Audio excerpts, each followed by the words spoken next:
galabta intii gelikii dambe xalay magaalada Washington dhaa waxaa ka hadlay madaxweynaha Soomaaliya Xasan Sheekh markii uu hadlay 3 qodob Somaliland gaar buu la hadlay Somaliland wuxuu yiri marka koobaad Somaliland waxa uu sheegay inaanaan ogolaan doonina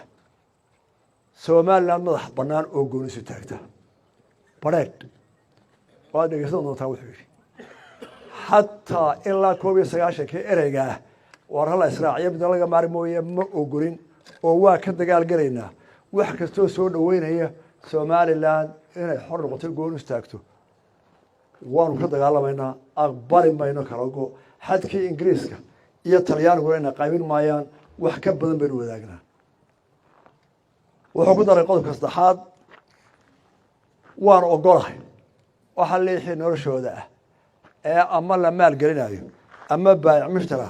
أما دولة سيريا أنا قال الله يسوع مريو وأنا سنة حيوان سيريا سأي سجن ولا هذا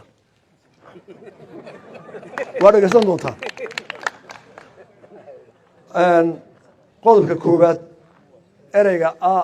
سومالاد وقران ما يحرية ديد مدح بناني ديد يلا قشة الجبنة دي وحنكره هورتا la soo noqoshada Somaliland gobonnimadeeda iyo xornimadeeda iyo qarannimadeeda iyo madax banaanideeda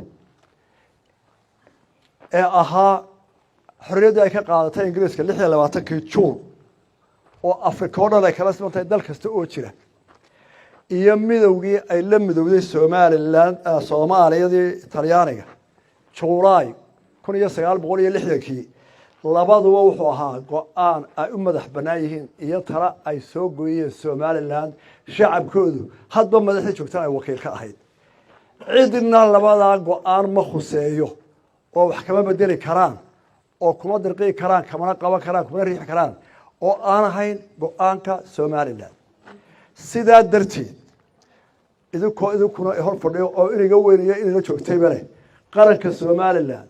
magaalada Burcaan caawa joogo oo intiina aad ka wada marxaati ahaydeen oo la isugu yimid wuxuu go'aansaday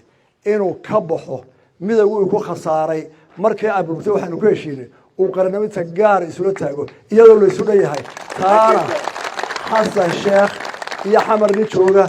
iyo mid Islaanda jooga iyo mid meel kale jooga waxba laga weydiin maayo 30 sano qaran madax banaan baynu ahayn hadalka aad tiri cadaawada uu kordhinaya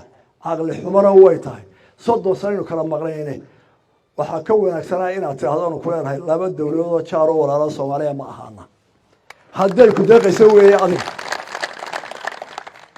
oranaysa qodobka uu yiri xadadkii Talyaaniga iyo Ingiriisku sameeyeen in kala soocimaaya oo in kala gooymayo wax weyn naga dhaxay waxaan kale ama aynu kaleenahay horta xadkii isticmaalku waa kay ku dhisan tahay Afrika 4 iyo 50 dawladood Somaliland waa 5 min diida iyo ratiisiyaba waayo waxay ku fadhidaa xadkii isticmaalka Xasan Sheekh iyo madaxweynaha xamar waxay ka mid yihiin oo ay fadhiistaan shirka midowga Afrika xeerkeedu wuxuu ku dhisan yahay xadgeedu inay Afrika ku dhisnaato xuduudaha isticmaalka waa laba wajiilanimo iyo munaafaqnimo dadka aad u sheegayso inaad dhex fadhiisato oo ku dhaqanto xeerka midowga Afrika leh Afrika waxay ku dhaqmaysaa xeerarkii xadadkii isticmaalka tagay isla markaana aad leedahay Soomaaliya Somaliland ku kala raaci maayaan xadkii Talyaaniga Ingiriiska oo maxaa ka reebaya haddaad diidan tahay axadiga midowga Afrika deeskaga bax Afrika midowga Afrika وهذا مد قارس سوى سوى احترام ومدوري حدودي صافي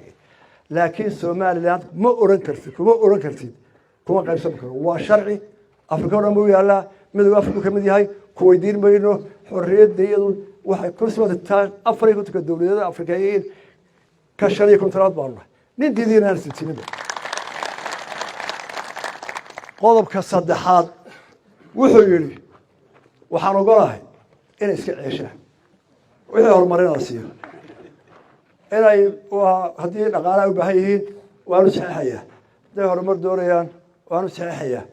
ma doonayna inaanu culays ku saarno muruqa iyaga siyaasadeed ee dowladnimo ta hore waxaan diyaar uma nihin inaan muruqayga ku isticmaala siyaasadeed diblomaasiyada xorriyadeed waxaan ka leeyahay haddaad muruq leedahay siyaasadeed xor tahay maxay ku ilaaliyaan nimanka afrikaanka ah ee afrika soo urursay ee lagu siiyo waxaan la yaabanahay inaad faantood tidhaahda somaliland xornimada muruqayga ku isticmaali maayo adoo burundi iyo uganda ku ilaaliyaan cashuurtaadana ay shabaab kaa qaada adiga daaraha iyo macaamiisharka taa waan u ogolaanayaa wixii ay ku noolaanayaan iyo ha iska ceesheen waxaan ka leeyahay horta soomaalidu hore u mahmahday waxay tidhi soomaalidu waxay tidhaahdaa gob xurmaa deeqda gunna gasiin iyo gowsqabatin baa deeqa waxay la tahay xasan sheekh somaliland ma yaqaano markuu leeyahay iska noolaadeen labadaa erey wuxuu quurayaa ka dambe somaliland soomaali waa istaqaanaa anigu adigaa shaksiyan kuu sheegaya somaliland soo baro somaliland waa gob xurmaa deeqda ee calooshu ma deqday waxay gelayaan iyo gowsa gudi haddii xornimo iyo is-ixtiraam iyo qarannimo lagaa waayana nin waliba wuxuu yahay inbuu noqon waxaan kusoo koobayaa habeenkii 26 juun markii hargeysa xafladii la joogay arrintaa waan ka hadlay wuuna soo hambalyeeyey waxaa loo dareemayey inuu si maaragtay